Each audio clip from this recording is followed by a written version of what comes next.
Vamos falar de um assunto que muita gente evita, mas que é um dos maiores riscos silenciosos dentro de qualquer empresa: o uso de álcool e outras drogas. E olha, o nosso foco aqui não vai ser só o impacto na segurança, não. A gente vai fundo no impacto humano que existe por trás dessa questão. Para a gente começar a desembolar esse novelo, vamos pegar essa frase do psicanalista D.W. Winnicott. Ela lembra a gente de algo bem básico: somos seres sociais. O trabalho faz parte da nossa vida, da nossa rede de apoio. E dependendo de como ele é, bom, ele pode ser um fator que nos adoece ou um pilar que nos cuida. E isso nos leva a uma pergunta que é o centro de tudo, né? Esse ambiente de trabalho onde a gente passa tantas horas, ele está nos ferindo ou nos ajudando a crescer? A resposta para isso diz muito sobre os riscos que todo mundo corre ali dentro. Ok, vamos mergulhar nisso. O que a gente precisa entender de cara é que, na maioria das vezes, o uso problemático de substâncias não começa no trabalho. Geralmente ele nasce antes, em alguma dor, em alguma falta de acolhimento na vida. O problema é que o ambiente de trabalho tem um poder gigantesco de piorar isso, de jogar mais lenha nessa fogueira. Mas como exatamente o trabalho pode ferir a esse ponto? É aqui que a gente vai ver os fatores que podem transformar um sofrimento que já existe em um mecanismo de fuga muito perigoso.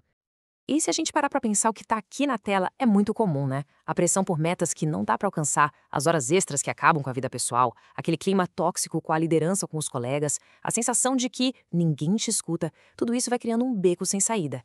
E o pior é quando a empresa sabe disso e simplesmente ignora. Aí ela se torna parte do problema. Então, no meio dessa dor toda, o que acontece? A pessoa busca um alívio. E é nesse ponto que as ideias do Winnicott se tornam uma ferramenta incrível para a gente entender a psicologia por trás do uso de substâncias como uma rota de fuga.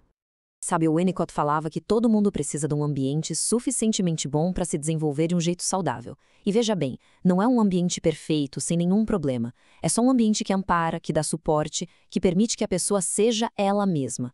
O trabalho deveria ser, no mínimo, um desses lugares. E quando esse ambiente falha? Quando o trabalho, em vez de ser um lugar de realização, vira um lugar de angústia. Aí, muitas vezes, a consequência é uma busca desesperada por alguma coisa que possa anestesiar essa dor, que possa silenciar o sofrimento. E aqui a gente vê a teoria na prática de forma bem clara. Um ambiente que dá suporte, que ampara, cria resiliência. Agora, um ambiente de vazio, de solidão, leva a pessoa a procurar o que o Winnicott chamava de objeto substituto. O álcool, a droga, eles entram exatamente aí tentando preencher na marra um vazio que, na verdade, é muito mais profundo. E esse é um ponto-chave. Essa busca individual por alívio não é um problema só de quem consome. Dentro de um ambiente de trabalho, o risco vira coletivo.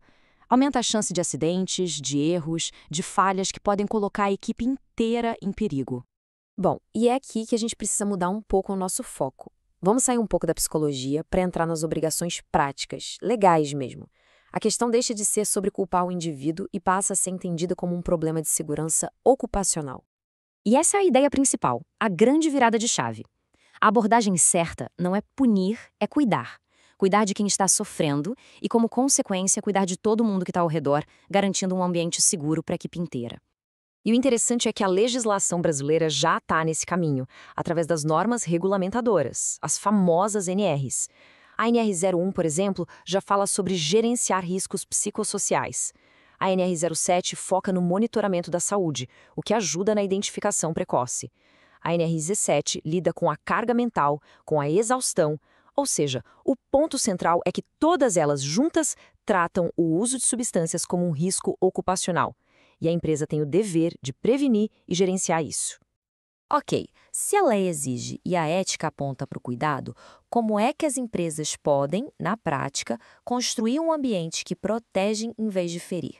Vamos ver os passos concretos. A pergunta é direta e a resposta também precisa ser: qual é a responsabilidade real da organização diante de um desafio tão complexo e, acima de tudo, tão humano? O papel da empresa tem que ser ativo. Isso quer dizer, mapear os riscos, como aquela pressão excessiva que a gente viu, oferecer programas de apoio, treinar a liderança para ser mais humana, mais atenta aos sinais, ter políticas que acolhem e não que punem.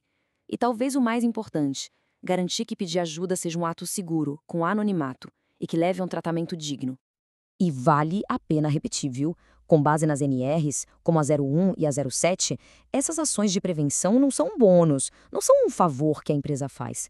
Elas são uma obrigação. um requisito legal e um compromisso ético com a vida das pessoas.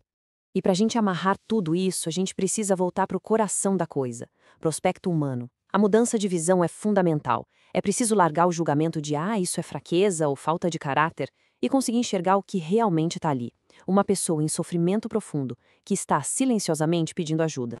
E para fechar esse raciocínio, o Winnicott nos dá uma imagem muito poderosa.